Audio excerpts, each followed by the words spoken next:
Haleluya. Setiap kita katakan bersama, amin. Puji Tuhan, kami persilakan duduk. Bapak, Ibu, Saudara dikasihi Tuhan. Shalom. Shalom alaikum. Shem Yeshua HaMashiach. Salam damai sejahtera di dalam kasih-Nya Tuhan Yesus Kristus. Yo, alaikum kangen. 2 minggu. Ya, luar biasa buat saya, karena sejak saya memutuskan, Tuhan izinkan saya menggembalakan di tempat ini hampir 95%. Saya itu bukan menolak sih, cuman katakan kepada yang mengundang dari gereja manapun seluruh Indonesia Raya, saya mohon maaf, sekarang saya menggembalakan, jadi saya harus konsen gimana saya harus melayani begitu ya. Ya memang sih, maaf, jangan tersinggung. Terima kasih Mas. Oke Mas. Memang bukan area, tapi waktu jalan-jalan saya tuh langsung des gitu ya. Biasanya kan masih miau gitu ya. Terus saya harus stay, saya harus diem gitu di tempat ini. Saya bilang, Tuhan, aduh Tuhan gimana ini Tuhan. Tapi ternyata ketika yang ada keponakan kami pemberkatan nikah, lalu minggu yang lalu saya diutus oleh MPW untuk melayani di salah satu gereja di Pare. Jadi bukan karena saya diundang, tapi karena saya diutus. Jadi mau tidak mau memang harus berangkat. Lalu dari pengurus bilang begini, Bu, tolong dong gereja ini disupport minimal sebulan sekali. Terus gini kayak astagfirullahaladzim. Ya Allah, gitu. Saya sekarang sudah ada pelayanan. Nih lihat nih hati saya nih sekarang nih kangennya minta ampun nih sama jemaat. Terus dia bilang gini, hei, sudah merasakan ya? Gitu. Iya Pak, merasakan sungguh. Dan semua itu hanya karena Tuhan baik ya. Makanya, tapi nggak tahu saya yang GR atau gimana. Cuman apa hanya saya ya yang kangen kalian jenengan sedoyo menika. Napa jenengan gini? Siapa kangen lo? Enggak kali. Enggak ya. Saya harap kita sama-sama gitu loh, seperti gayung bersambut, kita naik perahu, satu mendayung, yang lain juga mendayung, jadi kita bersama-sama ya. Bukan hanya mendayung satu, nggak tekan-tekan nggon. Enggak ya. Luar biasa. Kita bersama dengan Tuhan. Hari ini kita persiapkan hati kita masuk di dalam undangannya Tuhan. Ya, kita itu perjamuan, bukan kita itu mengundang Tuhan hadir, tetapi kita semua ini diundang oleh Tuhan. Sekali lagi, beberapa kali sering saya ulang-ulang hal ini supaya kita ingat bahwa perjamuan itu kita diundang oleh Tuhan Yesus. Jadi betapa tersanjungnya kita ketika kita mendapat undangannya. Amin.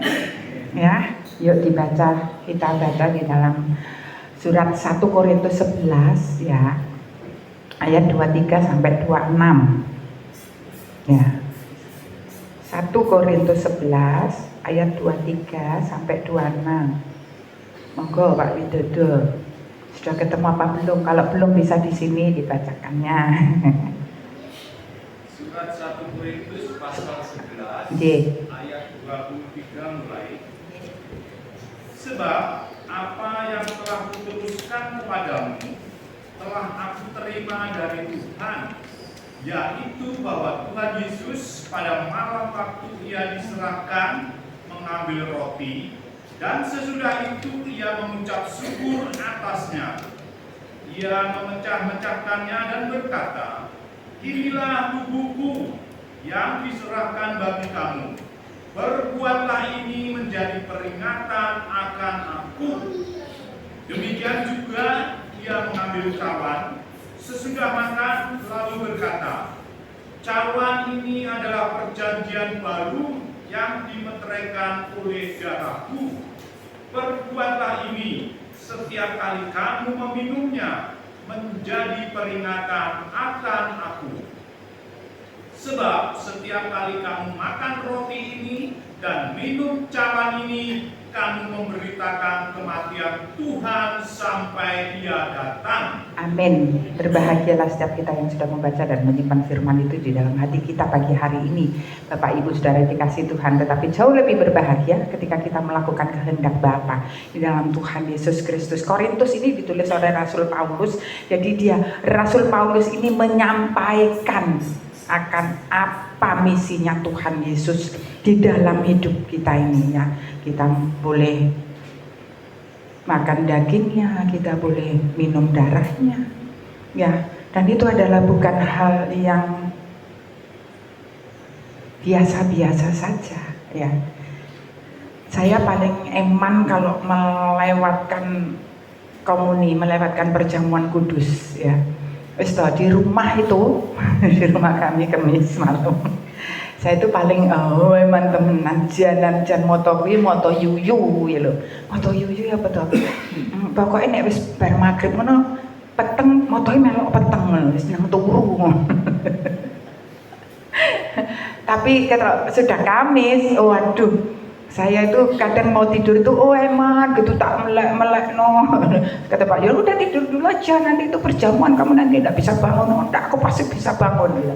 Karena ini adalah hal yang luar biasa, kita boleh merasakan undangan Kristus dan hal yang sangat membuat kita itu sangat-sangat tersanjung ya. Dimana ini di ribuan tahun sebelumnya sudah tertulis bahwa ada penebusan untuk bangsa Yahudi, untuk bangsa Israel sudah ada penebusan, walaupun itu penebusannya masih melalui darah binatang, bener ya? Ya wis ceiling ngono wis buka ayo Keluaran 24 6 sampai 8. Supaya kita ingat, oh ternyata darahnya yang menyucikan kita itu mulai dari Musa itu sudah ya. Ini saya bacakan ya, Keluaran 24 ya. Sesudah itu Musa mengambil sebagian dari darah itu lalu ditaruhnya ke dalam pasu. Sebagian lagi dari darah itu disiramkannya pada mezbah itu. 7.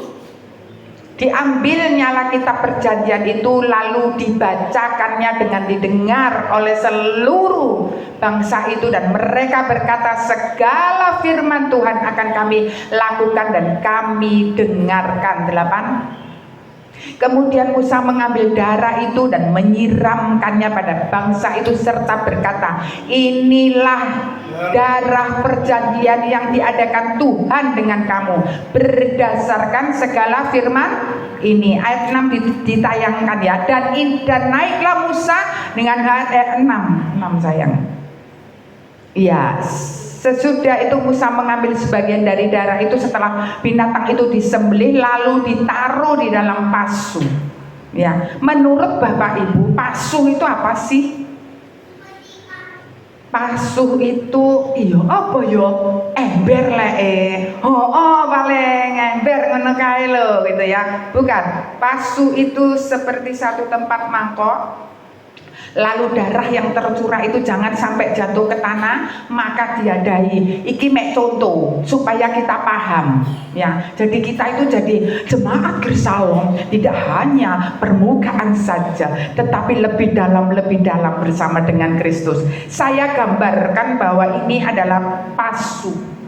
Jadi begitu darah hewan itu tercurah tidak sampai ke tanah, ditadai.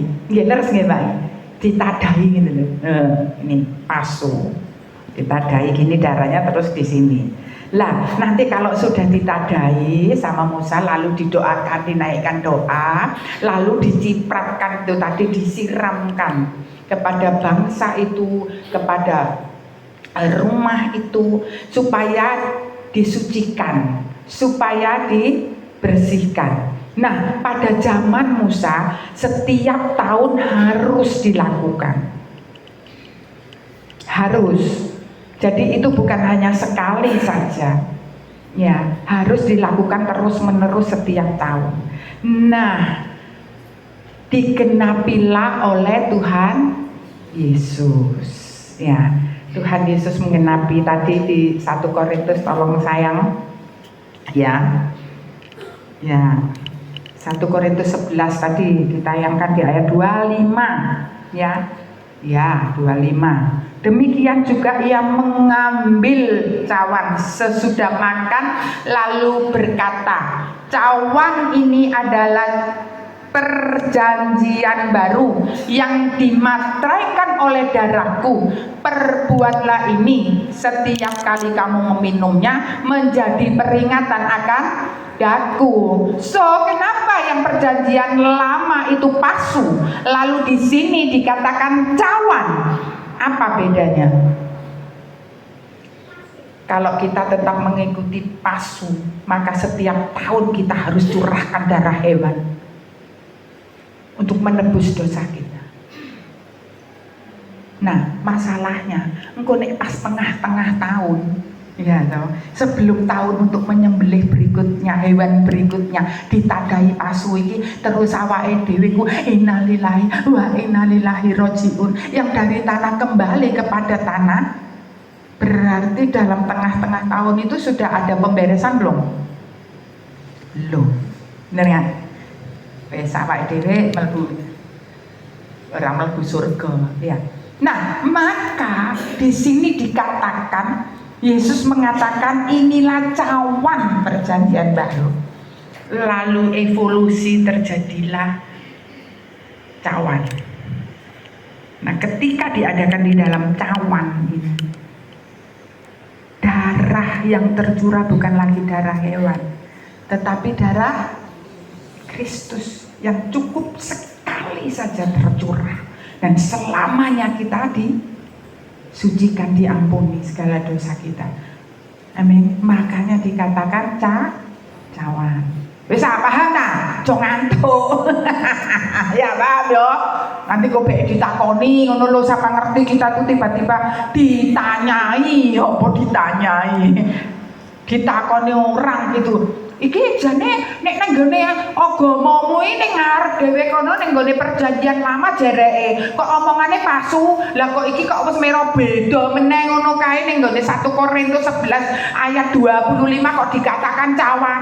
Piye kowe nek ate jelasno? Mbah raro aku pendhitaku ora tau jelas ning ngono-ngono kuwi ya ben to lho ben pasu, ben cawan aku ora ngurus ngono ndak bisa.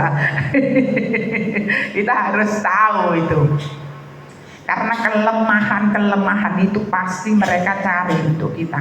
Ini adalah cawan perjanjian baru dan sekali saja seumur hidup kita. Ketika kita mengaku Yesus Tuhan, Dia korbankan dirinya. Bukan hal yang main. Darahnya tercurah untuk kita. Sucikan dan kuduskan kita. Ya. Berarti kita sudah disucikan, sudah dikuduskan. Nah, kalau sudah disucikan, sudah dikuduskan, berarti kita ada jaminan masuk surga, dimateraikan masuk surga. Penak no. Saya itu pernah digitukan teman saya. Penak no kowe. Pak kok bengong ngene nyapa to Pak Jene. Kowe enak no kowe di anu pisan tok ngono terus mlebu surga. Wis nek ngono saiki kowe urip sing bejak ngono kae. Wong kok kowe ya mlebu ning gone surga ayo nyapa. Katanya dia gitu. Oh, bukan begitu. Ketika kita sudah disucikan, ketika kita sudah dikuduskan, ketika kita sudah mendapatkan pengampunan, apa sih yang bisa kita lakukan untuk Tuhan? Perbuatan baik kita bukan menjamin kita masuk surga, karena pengorbanan Yesus kita masuk surga. Tetapi perbuatan baik kita untuk menunjukkan kepada banyak orang bahwa Kristus sangat luar biasa baiknya. Amin. Nggak bisa kok kita membalas, bener nggak? Kebaikan kita itu terlalu kecil gitu loh. Tetapi kita lakukan supaya kita merasakan orang lain ikut merasakan kebaikannya Tuhan. Ya. Makanya kadang nek pas nyanyi ngono kae yo diresapi ngono lho ya toh. Ya kan, dengan apa kan ku balas segala kebaikan. Gak ada, gak sanggup kita membalas kebaikannya Tuhan. tetapi kita melakukan ini untuk memuliakan nama Tuhan. Amin. Jadi bukan karena kita baik, tapi karena Tuhan baik, maka kita berikan kebaikan untuk Tuhan. Ya, ini loh bedanya. Jadi supaya tahu gitu. Jadi penggenapan Kristus itu sangat luar biasa. Kita disucikan, kita dikuduskan, semuanya hanya karena Tuhan. Kadang kalau saya tuh, kalau doa itu sampai nggak ada lagi kata-kata gitu loh. Nggak ada apa Tuhan, ngomongnya toh sing arep tak omong ora iso aku. Nggak ada lagi. Tambahnya saya hanya bilang tiada lagi harta, tiada lagi daya. Gak ada Tuhan. Kita itu karena Tuhan baik. Jadi kalau kita itu sekarang diselamatkan, percayalah karena Tuhan sayang sama kita. Amin. Bukan karena kita memilih, tetapi kita yang dipilih. Rasakan bahwa perjamuan kudus pada pagi hari ini luar biasa. Selalu saya katakan di sini, selalu saya katakan, nek gak mergo aku gembala nih aku gak mimpin, gak layak rasanya saya. Di rumah itu setiap Kamis Pak Yon selalu bilang gini, ayo dipimpin gitu. Saya tunggu sini, saya merasa kayak nggak layak loh Tuhan. Kok Tuhan angkat gitu loh, siapa sih aku ini gitu. Tuhan kok Tuhan berikan yang luar biasa buat kita. Hari ini ayo kita refleksikan diri kita di hadapan Tuhan. Tuhan, siapa sih aku ini? Sampai Engkau undang di dalam perjamuan yang agung, perjamuan kudus yang luar biasa ya. Maaf loh, maaf, jangan ada yang tersinggung ya. Kalau pas ada perjamuan gini terus gini, di grup saya minta maaf ya, aku ora iso ning gereja minggu ngarep sasi ngarep enek perjamuane. Aku mergo atene lunga ning gone kene dadi ora usah perjamuan sik ae le ra apa-apa. Lah wong perjamuan ae engko sasi ngarep aku ya jek iso. Tolong ya sampekno ya ning ibu gembalamu sing cerewet kuwi. Nggak penting. Maaf, prinsip saya satu, ini bukan kepentingan saya, ini hubungan Anda dengan Tuhan. Amin. Bukan dengan saya. Dan undangannya ini adalah undangan yang sangat agung.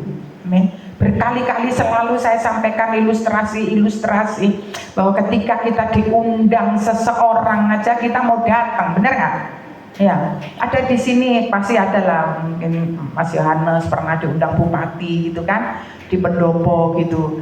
Paling enggak loh, maaf loh ini kalau yang pertama kali gitu kan, misalnya undangannya Sabtu bengi ngono, Pak, yo Jumat ngono kae wis bengine wis ora iso turu. Oh ya. Aku nek undangane kene terus lungguhku piye ya? Iki undangane kok enek tulisane CC9 A6 ngene iki apa to iki? Oh, iki kursiku iki paling CC9 A6. Tak rames iki mergo undangan teko bupati ngene, biasane untuk 3 angka mesti metu iki. Heeh. Ya. Drama mesti ngono. Apa dibolak-balik ya apa diunggahne sitok didukne sitok. Ngono kae kok mesti metu kok. Ora apa-apa mung tuku 10 angka nek CC9 dibolak-balik CC nek huruf 33 terus kok tenan kere sampean kene kadhe tuku ngono ya. Atene undangan tekan bupati ngono wis pasti heboh, bener nggak? Saya pengalaman saja. Sekali waktu ada temen gitu kan, Terus dia bilang ini, Mbak SC, aku itu nek pas 17-an waktu itu Pak Yon masih pegang Semanggi. Nek pas 17-an nih aku undangan pokok ning Tulungagung. Aku kepingin ro nek 17-an nih Semanggi ku piye toh. Lah saya itu kan kasihan toh, alah masalah aku lu males teko. Ya wis ayo teko. Tenan ya Mbak. Oh ya Mbak, aku sampai undang. Oh, tak undang. Besok telepon lagi. Undangannya ndi, Mbak? Arepe tak pamerne ning gone Mbak Yuku, Masku, tangga-tanggaku. Jan ada undangannya? Ndak ada. Alah wis gaekno siji ngene lho. Terus saya telepon sekretarisnya Semanggi. "Me, tolong gaekno undangan siji digawe wong iki bikinkan. Kurung dadi telepon maneh wisan ndi to Mbak undangane. Wis undangane tak kirim. Mari undangan tak kirim meneh jek telepon maneh. Ngono kuwi apa gawe dress code? Wah, alah kok ya bingung to aku dress code abang putih ngono mari kowe tak kerek. Bendera tau wong 17-an. Udah, nggak apa-apa kamu pakai baju sembarang, yang penting sopan dan baik. Menejek teleponane. Oleh enggak Mbak gawe celana apa gawe rok? Alah lan undang aku saya mungkin ora yang menir nambeku aku. Bahagianya minta ampun, semua orang dikasih tahu. Ya. Lah kok ndelalah kersane Gusti Allah ya aku mengalami. Nate toh Pulau Sanjani diajak mama saya ke mantenan pas yang mengundang waktu itu masih menjabat Jaksa Agung Indonesia Raya. Ora iso turu. Mam, besok itu pakai baju apa mamanya Pak yang gini? Ya sembarang lah, Dek tinggal kelambi apa? Loh Mam, alah kamu itu kok ya bingung sih. Wong sing ngundang iku lho kancaku. Mama merasa bahwa itu orang biasa, tapi buat saya itu luar biasa. Loh apalagi ini undangan dari yang sangat-sangat agung, jangan permainkan. Ayo kita siapkan hati kita sungguh. Tuhan, terima kasih undanganmu. Dan tidak hanya undangannya, terima kasih penebusannya. Dan tidak hanya penebusannya, terima kasih keselamatan yang sudah Engkau berikan. Kita merasakan sungguh bahwa Tuhan sangat luar biasa. Cawan perjanjian baru ini jangan sampai lalu, tetapi kita benar-benar merasakan Kristus. Engkau menebusku, Engkau menjamin hidupku, Engkau menyelamatkanku. Amin yo, kedawan yo. Iki rong minggu ra ketemuan ngomongnya gak enten. Masa Allah kesuwen. Saya itu kemarin di nopo ya kok yo. Hamba-hamba Tuhan terus firman ono nek rong jam. Pas pemberkatan keponakan saya gitu ada kalau 2 jam. Maaf loh ya, maaf mulai Tulungagung sampai Malang aku wis kesel. Wis kadek apa-apa gak atus gak apa wis lipstick wis tak tambahi ngene wedake nang gone mobil tak pelek-pelek maneh dadi mbok kene apa kene ijo wis gak ero wis sampai nggone aku wis kelenger. Khotbahe 2 jam. Tuh, minta ampun dan saya dipenuhi oleh kuasa damai sejahtera yang turunnya daripada Allah Bapa, Putra dan Roh Kudus alias ngantuk ini damai. Aku damai ini ngantuk ini. Untungnya Pak Yuan di sebelah saya itu kalau saya lihat Pak Yuan ngantuk itu kan saya pegang gini mau permen gitu saya kasih ini ndak. Untungnya Pak Yuan ndak ngerti sampai dia ngantuk ngono piye Pak. Kok aku mau tanganku diperkes, amin. Aku langsung haleluya. Oh walek maneh. Kedawan ini kok bae tuwone. Ndak ya, ndak panjang kan? Sudah ya, cukup ya. Oke, kita harus mantap bersama dengan Tuhan. Masuk di dalam perjamuan kudus dengan tidak main-main. Dia korbankan dirinya untuk kita boleh diselamatkan. Dan saatnya dikatakan di situ supaya kita juga mewartakan kematian Tuhan, kebangkitannya, kehidupannya naik ke surga. Kita pun harus bisa mewartakan kepada banyak orang. Jangan disimpan sendiri, ya. Kita harus jadi saksi-saksi yang luar biasa. Amin. Berbahagialah Bapak Ibu Saudara yang dikasihi Tuhan, yang sudah membaca dan menyimpan firman itu di dalam hati kita. Tetapi jauh lebih berbahagia ketika kita melakukan kehendak Bapa. Mari kita tundukkan kepala kita tutup mata jasmani kita sejenak.